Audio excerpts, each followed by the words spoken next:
আজকে জাতীয় সংসদের প্রথম অধিবেশন শেষ হলো, কিন্তু আমরা দেখতে পেলাম যে সরকারি দল এবং বিরোধী দল কে মুক্তিযুদ্ধ করেছে, কে মুক্তিযুদ্ধ করেনি, এইগুলো নিয়ে আলোচনায় রত ছিল।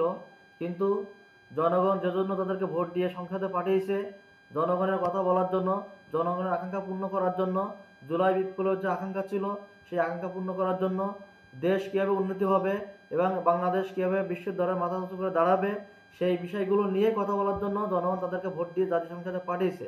কিন্তু আমরা দেখছি কি যে দলাদলি, এক দল আরেক দলের বিরুদ্ধে বলে, এইগুলো নিয়ে তারা রত ছিল, তারা মত্ত ছিল। কিন্তু জনগণের যে প্রত্যাশা, জনগণের যে আকাঙ্ক্ষা, সেগুলো নিয়ে তারা কোনো কথা বলেনি। যেমন আমরা বলতে পারি যে দ্রব্যমূল্যের লাগামী ঊর্ধ্বগতি, গ্যাস সংকট, জ্বালানি সংকট, দেশে ঘুষ, দুর্নীতি, চাঁদাবাজি, সন্ত্রাস, এগুলো নিয়ে তারা সুনির্দিষ্ট করে কোনো কথা বলতে পারে নাই।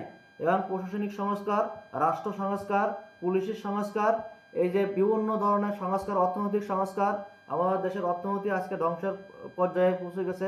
এদেশের বিমা খাত, এদেশের ব্যাংকিং খাত, সবগুলো ধ্বংসের পর্যায়ে পৌঁছে গেছে। সেগুলো নিয়ে সরকারি দল এবং বিরোধী দল হাইলাইট করে কিছু বলতে পারি নাই। আমরা মনে করি যে এই সংসদ জনগণের প্রত্যাশা পূরণ করতে সম্পূর্ণরূপে ব্যর্থ হয়েছে। জনগণ যে উদ্দেশ্যে তাদেরকে ভোট দিয়েছে, তাদেরকে জাতীয় সংসদে পাঠিয়েছে, তারা সেই সমস্ত কথাবার্তা না বলে তারা তাদের নিজেদের স্বার্থ সিদ্ধির জন্য নিজেদের কথাগুলোই বলে, বা তা একটা দলের বা একটা নেতার গুণগান করে তারা সময়গুলো ক্ষেপণ করেছে। অথচ জনগণের লক্ষ কোটি টাকা ব্যয় করে এই জাতীয় সংসদের অধিবেশন চলে, কিন্তু সেখানে জনগণের কথা বলা হয় না, জনগণের প্রত্যাশা পূর্ণের কথা বলা হয় না, জনগণকে হাইলাইট করে কিছু বলা হয় না। এই যে এই যে খাদ্যদ্রব্যে ভেজাল, তারপর হচ্ছে এদেশে হাজারো সমস্যা, এই যে শিক্ষা ব্যবস্থা, সন্ত্রাস, চাঁদাবাজি, দুর্নীতি, এগুলো নিয়ে তাদের কোনো কথা নাই। তারা শুধু নিজেদের মধ্যে পারস্পরিক বিরোধকে তারা নিয়েই তারা আলোচনায় রত থাকে। কিন্তু জনগণকে তারা মানে জনগণ যে প্রত্যাশা, জনগণের যে আকাঙ্ক্ষা, জুলাই বিপ্লবের যে আকাঙ্ক্ষা, যে জন্য হাজারো মানুষ রক্ত দিয়েছে, সেটা নিয়ে তাদের কোনো মাথা ব্যথা নেই।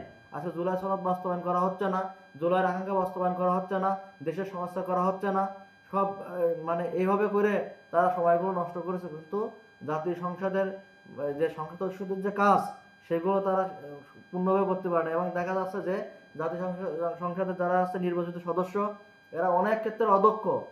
আমরা আশা করব যে আগামীতে তারা দক্ষতার পরিচয় দিয়ে দেশ, জাতি এবং জনগণ তাদের পক্ষে কথা বলবেন, তাদের প্রত্যাশা পূর্ণ করবেন, এটাই আমরা প্রত্যাশা করি।